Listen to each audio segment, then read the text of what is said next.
Lori St. Germain from GSG Music, and we're talking about the Ultimate Music Theory series, the Ultimate Music Theory app, and award-winning composer Julianne Warkentine-Dick, her compositions in how they relate to music theory. So welcome, Julianne. Thank you. It's so exciting that you're here today and that we're talking about this amazing Ultimate piano series, which is just fantastic. Yeah. So when you're teaching students theory, and of Yes. course today we're talking about one scale in particular, which is the Octatonic Scale. A tricky one. It is a tricky one. Yes. One of the things we wanted to do in the Ultimate Music Theory series is actually create the Ultimate Music Theory app.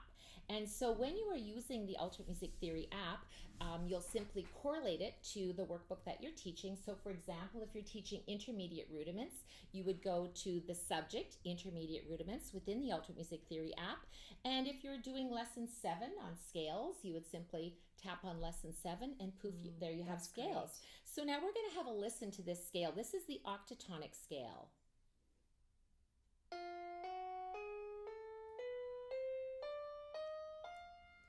So what's interesting about the octatonic scale is that it's actually formed by a whole step, half step, whole step, half step, or half step, whole step, half step, whole step. Right. So either way, it's an octatonic scale. It's an octave Yes. plus one more, so octave and a tonic. Yeah. Now, Julianne was sharing with me that it's quite interesting and tricky to actually compose a piece of music based on the octatonic scale, and she did just that with the Lazy Lizard. Yes.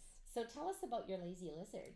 Well, first of all, it was very fun to write a creepy song, and I think Yes. that students enjoy that. But also, it's important for students to see that they can take a very unusual scale like this that they've studied in theory and see it, on the page as something that they can play. And there's not many songs out there based on the octatonic scale, so it was fun to do this and to make the lizard sound unpredictable with the change from 5/4 to 6/4, and then have the scale outlined on the third line as well. Yeah, and I think it's awesome that, and you're right, because oftentimes, as music teachers, Yeah. and when we're teaching music theory and we talk about scales such as octatonic scale, we get the question, well, why do I have to learn that? Exactly. And where will I ever use Yeah. that? And so here is a really great example of a piece of music that actually incorporates the octatonic scale into the music.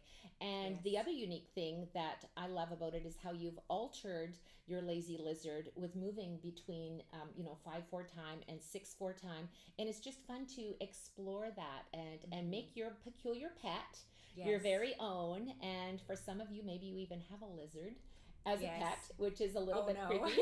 Oh no.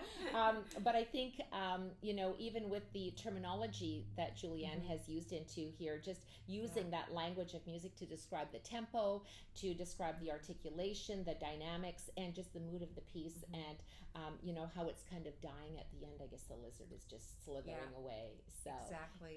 it's really a cool piece. Let's have a listen to Julianne performing the Lazy Lizard.